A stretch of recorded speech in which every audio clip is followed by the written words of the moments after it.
મંગલમૂર્તિ મહાપ્રભુ શ્રી સહજાનંદ સુખરૂપ ભક્તિ ધર્મ સુત શ્રી હરિ સમરું સદાય અનુપ. બોલો સ્વામિનારાયણ ભગવાનની જય. વાલા ભક્તજનો, જય સ્વામિનારાયણ. સદગુરુ વાસુદેવ ચરણદાસજી સ્વામીએ શ્રીજી મહારાજના દર્શન કરી એ મૂર્તિને એમણે હૃદયમાં ધારી એમનું દર્શન એ આપણને કરાવે છે. શ્રી સહજાનંદ સ્વામીએ ઓઢા શાલ દુશાલા જે વળી તેને સંભારી હું લખું, તમે સાંભળજો સંત જન મળી. કે મહારાજે જે શાલ દુશાલા ઓઢ્યા એનું ધ્યાન કરું છું, એને સંભાળું છું. એને આ ગ્રંથમાં મેં લખ્યા છે, તમે સાંભળજો એમને અને એનું ધ્યાન કરજો. સ્વામી આપણે વસ્ત્ર આભૂષણોમાં મહારાજના દર્શન કરાવ્યા. હવે શિયાળાના સમયમાં મહારાજે રજાઈ ઓઢી હોય, શાલ ઓઢી હોય, ત્યારે તો મહારાજ આમ રજાઈ ઓઢી હોય એટલે મૂર્તિના દર્શન આપણને મુખારવિંદના થાય. જેમ શયનમાં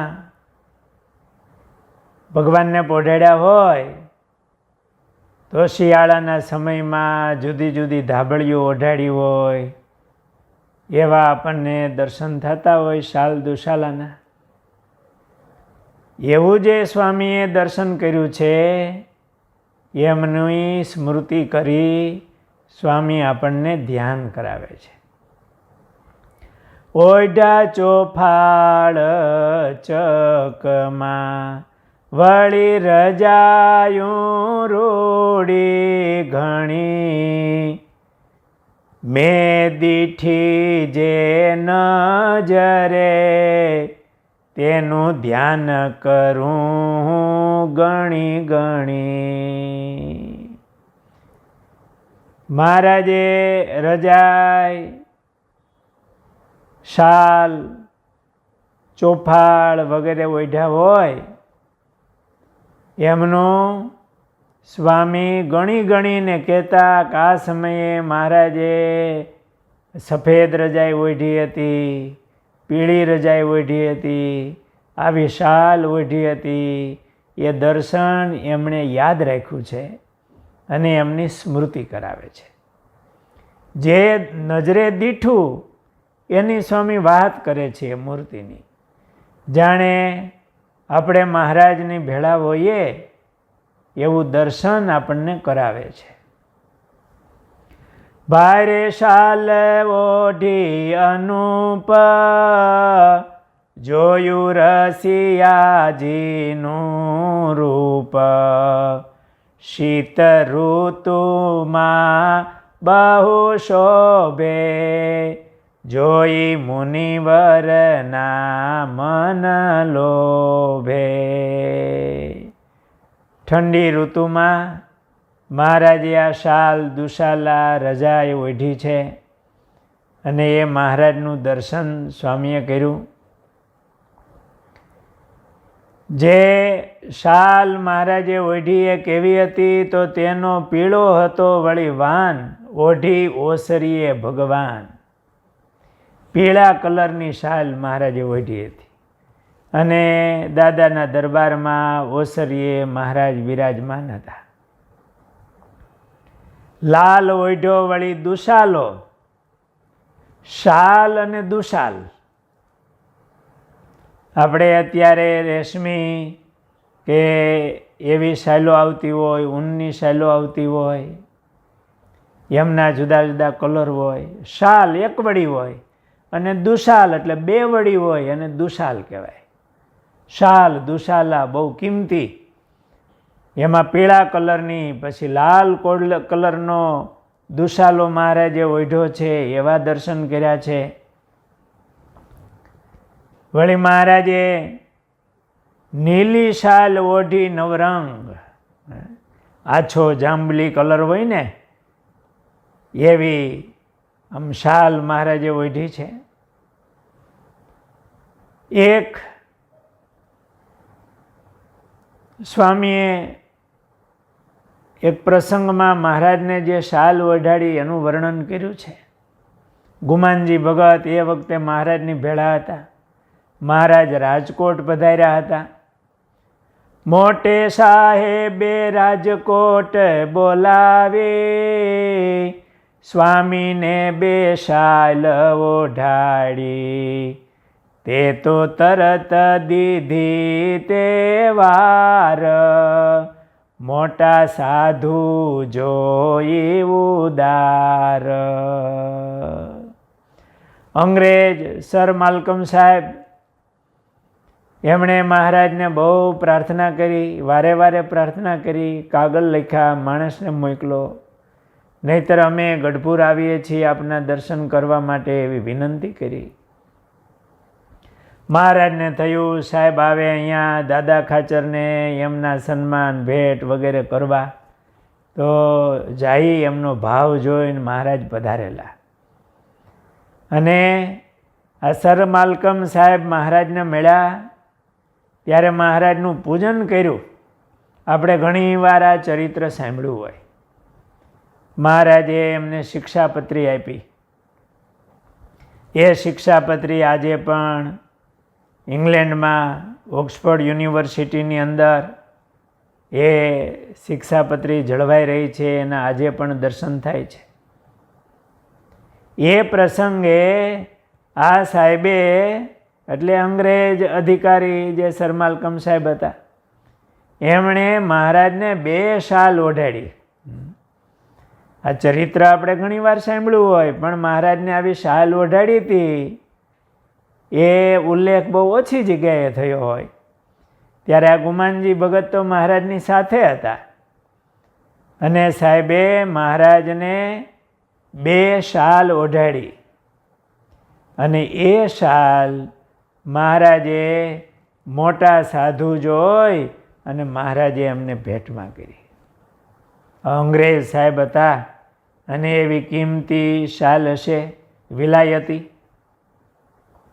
મહારાજનું સન્માન પૂજન કરેલું અને એ શાલ મહારાજે સંતોને આપી. કયા સંતોને આપી?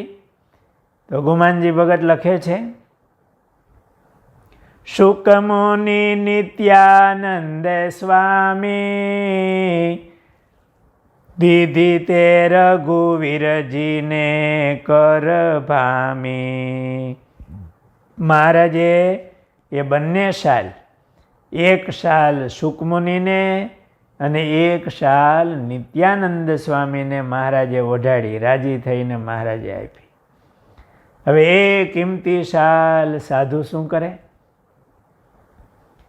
એટલે નિત્યાનંદ સ્વામી અને શુકમુનિએ એ બંને કિંમતી શાલો રઘુવીરજી મહારાજને હાથ જોડીને આપી કે મહારાજ શ્રી, આ મહારાજે શાલ અમને ઓઢાડી છે. સાહેબે મહારાજને ઓઢાડી અને મહારાજે અમને ઓઢાડી, તો આ શાલ શ્રીજી મહારાજની પ્રસાદીની છે, તો આ તમે રાખો.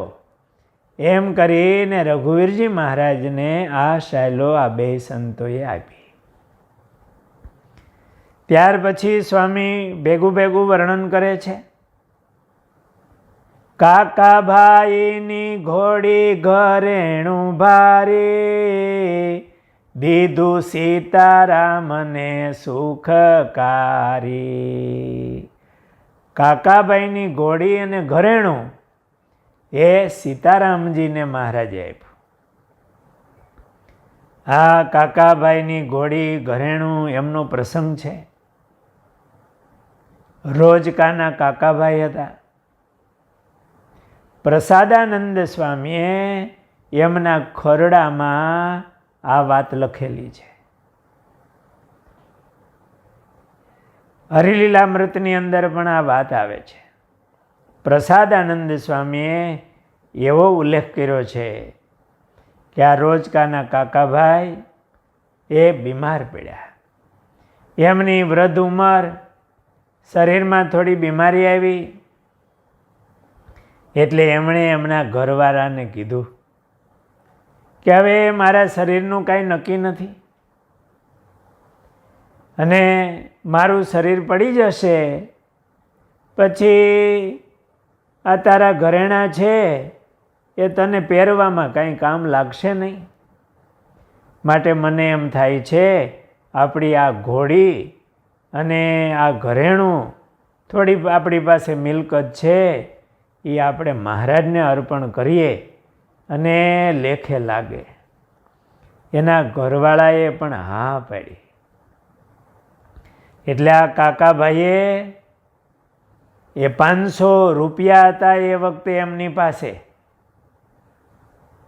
એ 500 રૂપિયા, એક રૂપાની તાહળી અને રૂપાનો અબખોરો અને એમના ધર્મપત્નીના જે બધા ઘરેણાં હતા, હોનાનું ઘરેણું ઘરમાં જે હશે તે, એનું એક પોટલું વાળી અને એક સારી ઘોડી હતી. એમના વિશ્વાસપાત્ર માણસને એમનું નામ પણ લખેલું છે પ્રસાદાનંદ સ્વામીની વાતોમાં, પણ હું નામ ભૂલી ગયો છું. એમને મોકલા કે આ મહારાજને ગઢપુર જઈ અને અર્પણ કરજો, અને ભેગી ચિઠ્ઠી લખી આપી. મહારાજને પ્રાર્થના કરેલી. એમનું વર્ણન હરિલીલામૃતમાં વિહારીલાલજી મહારાજે લખ્યું છે. રોજ કામાં રહે કાકો ભાઈ, જેની ભક્તિ ભલી વખણાઈ. વયોવૃદ્ધ માંદા થયા તે જાણ્યું કે હવે નહીં રહે દેહ. એને પોતાને એમ થયું કે હવે મારું શરીર રહેશે નહીં. એટલે આ બધી તૈયારી કરી. 500 રૂપિયા, રૂપાનો કટોરો, તાહળી, રૂપાનો અબખોરો અને બધું ઘરેણું, એનું પોટલી વાળી અને સારી ઘોડી, એ બધું તૈયાર કરી ભેગો એક પત્ર લખ્યો. તેની સાથે લખ્યો એક પત્ર, પ્રભુ દર્શન દ્યો આવી અત્ર. નહીં આવી શકાય જો હાલ, આવજો તેડવા અંતકાળ. મહારાજ, આ મારી નાની એવી સેવા ઘોડી મેં મોકલા છે, એને કૃપા કરીને સ્વીકારજો. અને મહારાજ, તમારા દર્શન કરવાની બહુ ઈચ્છા છે, મારે ચાલી શકાય એવું છે નહીં, તો મહારાજ દર્શન દેવા પધારજો. અને મહારાજ કદાચ આવી ન શકાય તો મહારાજ અંતકાળે તેડવા આવજો મહારાજ. આવી પ્રાર્થના સાથેનો ભેગો પત્ર લખ્યો. મહારાજ ગઢપુર જઈ મહારાજને અર્પણ કર્યો, આ સેવા અર્પણ કરી. કાકાભાઈની આ ભક્તિ, એમનો ભાવ જોઈ મહારાજ પણ આમ ગદગદિત થયા, રાજી થયા.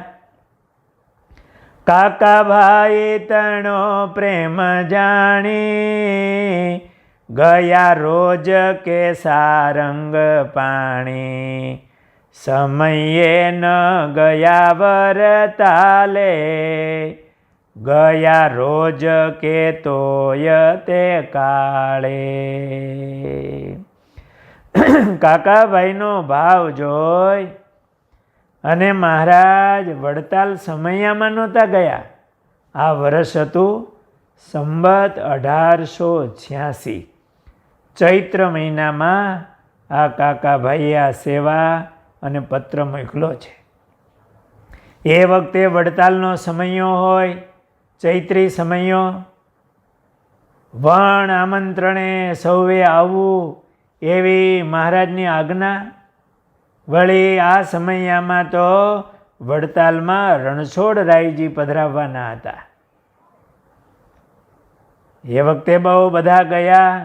મહારાજે એવું કહ્યું, અમારા શરીરે નબળાઈ છે, અમે આવી નહીં શકીએ. મુક્તાનંદ સ્વામીએ મહારાજને પ્રાર્થના કરી, મહારાજ તમે વડતાલ પધારો. હજારો લાખો હરિભક્તો આવ્યા હશે આપના દર્શન કરવા માટે મહારાજ. વળી રણછોડરાયજીની પ્રતિષ્ઠા કરવાની છે. ત્યારે મહારાજે એવું કીધું, અમારા શરીરે નબળાઈ છે, આવી નહીં શકાય. તમે આ રઘુવીરજીને લઈ જાઓ અને એમના હાથે પ્રતિષ્ઠા કરાવજો. મહારાજ એ સમયમાં નહોતા પધાર્યા. રઘુવીરજી મહારાજને શુભ હસ્તે એ રણછોડરાયજી એમની પ્રતિષ્ઠા થઈ. હવે એ વખતે આ કાકાભાઈનો પત્ર આવ્યો. એના હૃદયની કેવી ભક્તિ, એમની પ્રાર્થના, આ પત્ર, એમનું સમર્પણ એને જોઈ અને મહારાજે કહ્યું કે અમારે રોજકા જવું છે. મેનો તૈયાર કર્યો. મહારાજ રોજકા પધાર્યા. કાકાભાઈ પણ બીમાર હતા. આજે પણ રોજકામાં કાકાભાઈના એના એક ઘર છે. ટોલીએ ઉતા હતા, બીમાર હતા. એમને સમાચાર મળ્યા કે મહારાજ આવ્યા છે. મહારાજ હજુ આમ આવતા હશે, સીમાડે હશે ને ત્યાં સમાચાર અગાઉ મળ્યા હશે. પાદરમાં મહારાજ પહોંચી ગયા. કાકાભાઈને સમાચાર મળ્યા. બીમાર હતા, ખાટલામાં માંડ માંડ બેઠા થઈ શકતા હતા, પણ મહારાજ આવ્યા એવા સમાચાર મળ્યા. કાકાભાઈ બેઠા થઈ ગયા અને આમ સામે ગયા. ત્યાં મહારાજ બજારમાં હામા મળ્યા. મહારાજ અરસ પરસ ભક્ત અને ભગવાન ભેટી પડ્યા. બીમારીમાં દેહભાન ભૂલાઈ ગયું કે હું બીમાર છું. એની અશક્તિ જતી રહી. એને ભગવાનમાં કેવું હેત હશે. મહારાજ પધાર્યા, 2 દિવસ રોકાણા અને પછી મહારાજ ગઢપુર પધાર્યા. મહારાજે કીધું, અમે થોડા દિવસમાં તમને ધામમાં તેડી જશું. ધન્ય ધન્ય તે ભક્તના ભાગ્ય, જેના પર પ્રભુનો એવો રાગ. પછી થોડા દિવસ ગયા જ્યારે, કાકાભાઈએ તજ્યું તન ત્યારે. અંતકાળે દીઠું એવી રીતે, આવ્યા સંત સહિત પ્રભુ પ્રીતે. સાથે દિવ્ય વિમાન જે લાવ્યા, ભક્ત તેમાં બેસીને સીધા આવ્યા. મહારાજ વિમાન લઈને તેડવા આવ્યા. એના દર્શન કાકાભાઈને તો થયા, પણ આખા ગામને થયા. અને કાકાભાઈ વિમાનમાં બેસીને મહારાજના ધામમાં પધાર્યા. હતા પાડોશમાં જે હજન, થયા તેઓને પણ દર્શન. એવી આશ્ચર્યની વાત જોઈ, સતસંગી થયા જન કોઈ. મહારાજ અંતકાળે તેડવા પધાર્યા એવા દર્શન બધાને થયા. એ જોઈ અને ગામના ઘણા સત્સંગી થયા. આ સ્વામિનારાયણ ભગવાનનો કેવો પ્રતાપ! એ માંદા હતા ત્યારે તો એની ખબર કાઢવા આવ્યા, પણ એમને મૃત્યુ સમય આવ્યો અંતકાળે ત્યારે એના ભગવાન તેડવા આવ્યા. એવા બધાને દર્શન થયા અને ઘણા સત્સંગી થયા. ભક્ત ચિંતામણીમાં પણ નિષ્કુળાનંદ સ્વામીએ લખ્યું છે કે આ વખતે ભક્તો ધામમાં જાય અને મહારાજ તેડવા આવે છે. રથ વેલ વિમાન ને વાજી, મૂકે દેહ ઘણું થઈ રાજી, કહે તેડવા આવ્યા છે નાથ, હું જાઉં છું મહારાજની સાથ. આવો પ્રૌઢ પ્રતાપ સ્વામિનારાયણ ભગવાનનો.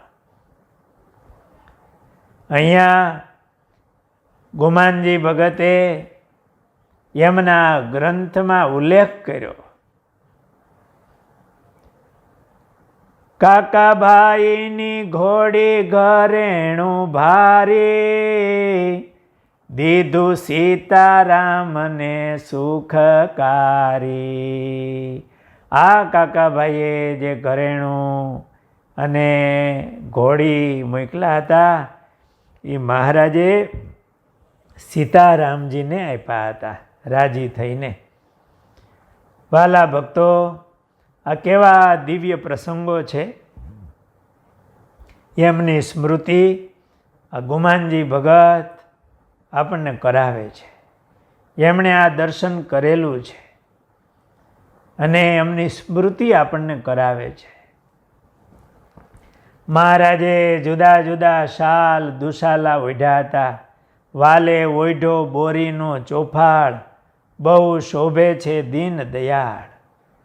એકવાર હિન્દુસ્તાની ચોફાળ મહારાજે ઓઢ્યો હતો. હિન્દુસ્તાની ચોફાળને ઓઢી ચડતા દીઠા ઘનશ્યામ ઘોડી. મહારાજે શિયાળાનો ટાઈમ હશે, હિન્દુસ્તાની ચોફાળ મહારાજે ઓઢ્યો હતો અને મહારાજ ઘોડીએ બિરાજમાન થયા હતા. આવો ફોટો ગુમાનજી ભગતે પાડેલો છે, આપણને દર્શન કરાવે છે. મલમલની પછેડી માવ, ઓઢી પોઢતા નટવર નાવ. શિયાળાનો સમય હોય અને મહારાજે મલમલની એ ઢાંકાનું મલમલ આવતું, બહુ મુલાયમ, અને એમની પછેડી ઓઢીને મહારાજ સૂતા હતા એવા દર્શન કર્યા છે. પીતાંબર ઓઢી પૂજા કરતા મહારાજના દર્શન કર્યા છે. કાળો રેશમી રેંટો ઓઢી ઊભા, કાળા કલરનો રેશમી રેંટો મહારાજે ઓઢેલો. પીળી રેશમી રજાઈ, વળી લાલ છીંટની રજાઈ મહારાજે ઓઢી હતી. એકવાર ધોળી રજાઈ તે બહુ ભાત, વાલે ઓઢી થઈ રળિયાત. મલમલની રજાઈ મહારાજે ઓઢી હતી. રજાયું આજે પણ જૂની ક્યાંક ક્યાંક સચવાયેલી હોય છે. એ રેશમી કાપડ, એમ રેશમી કાપડમાં એ રજાયું બનાવેલી હોય. પહેલાંના સમયમાં એની બહુ કિંમત હતી, એ સાચવીને રાખતા. ક્યારેક વરાપ્રસંગ હોય, દીકરાના લગ્ન હોય અથવા તો જમાઈ આવ્યા હોય ત્યારે એ રજાયું પાથરે, ઓઢવા આપે, એવી કિંમતી. તો એ વખતે એ ભક્તોના, એ પ્રેમી ભક્તોને ભાવ થયા હોય, મહારાજને માટે આવા શાલ દુશાલા, આવી રજાયું એ લાવ્યા હોય, મહારાજે ઓઢી હોય, એ જુદા જુદા કલરની, અને મહારાજ શોભતા હોય એવું દર્શન ગુમાનજી ભગતે બરોબર કરેલું. પછી એ મૂર્તિને વારે વારે સંભાળતા અને એમને આપણને પણ એ દર્શન કરાવ્યું છે. લીલી છીંટની રજાઈ ઓઢી તેનું ધ્યાન કરે મુનિ ક્રોડી એ આદ્ય ઓઢાય અનેક તેનો ગણતા ન આવે છેક. લાલ છીંટની રજાઈ મહારાજે ઓઢી એનું ધ્યાન સંતો કરે છે. આવા તો અનેક વસ્ત્રો મહારાજે ઓઢ્યા હતા કે એનો ગણતા પાર ન આવે, પણ ગુમાનજી ભગતે જે દર્શન કર્યું એની મુખ્ય સ્મૃતિ એ આપણને કરાવી. અને આવી રીતે મહારાજે શાલ દુશાલા રજાઈ ઓઢી હોય એવી મૂર્તિ ધારવી. અને આપણે પણ શિયાળો હોય ત્યારે માનસી પૂજામાં મહારાજને આવા શાલ દુશાલા ઓઢવા આપવા. વધારે ઠંડી હોય ત્યારે એવી રીતે કે વચનામૃતમાં પણ આવે છે કે મહારાજે આવી રજાઈ ઓઢી હતી. તો એવું દર્શન આપણને સ્વામીએ કરાવ્યું. એને આધારે મહારાજની મૂર્તિનું આપણને સ્મરણ થાય, ધ્યાન થાય. સહજાનંદ સ્વામી મહારાજની જય.